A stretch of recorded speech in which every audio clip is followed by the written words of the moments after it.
Hi guys, this is a FSA Energy crankset with the MegaExo system, and we are going to remove and then install it. Unlike the FSA Gossamer that I showed you on my Cannondale Cat 10, this is not the self-extracting system. This one is quite much like the Shimano Hollowtech. So we've got 3 bolts here. These 2 bolts, 1 and 2, these are opposite to each other. This will hold the left arm on the spindle, and the first one with this nut will be just the preload nut. So we are beginning by unbolting those 2, but remember to do it just little by little on both sides, not creating some uneven tension on the crank arm here. Just little by little. When we are unscrewing the bolt on one side, we can feel that the pressure on another one is getting larger. It creates more pressure. Okay, these are quite loose now, and the crank arm is still fastened.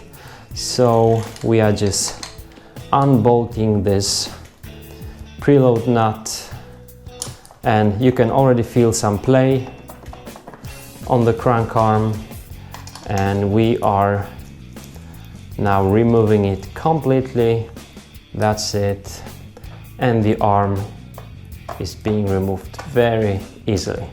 So we can see the spindle here and the outer left bearing. Now we are just pushing the spindle off the bottom bracket of the shell of the frame. This one goes very easily. I'll just take the chain off. Yeah, sometimes it stuck when going through the other bearing on the other side. It may need some small tap, but this one is just so light.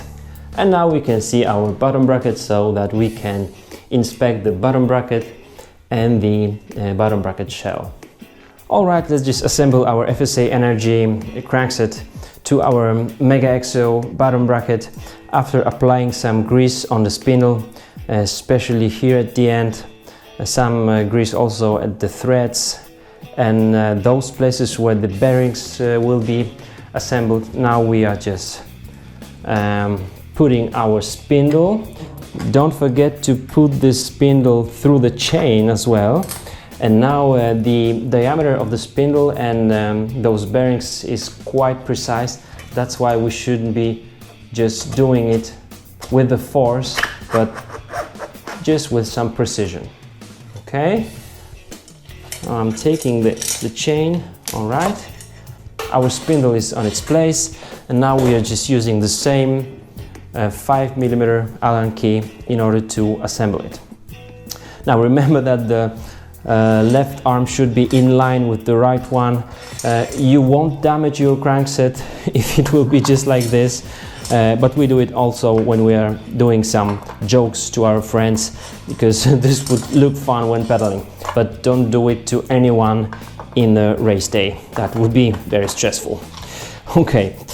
So this is our preload nut. We are beginning with the preload nut. It will make some compression on our bearings, and it says that we should be tightening it specifically between 0.7 to 1.5 Newton meters, so it's not much. It would be best to use just a torque wrench, but if you overdo it, you will feel that the bearings will be a bit too tight. So yeah, this is just fine.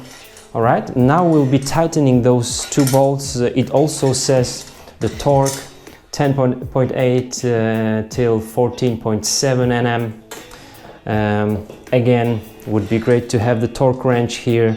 I'm using just my hands, and remember, just as we were unscrewing those bolts, to tighten them just little by little.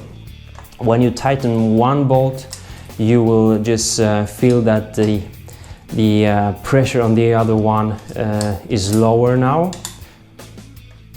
Our crankset is on its place. We can now install the chain and we're good to go.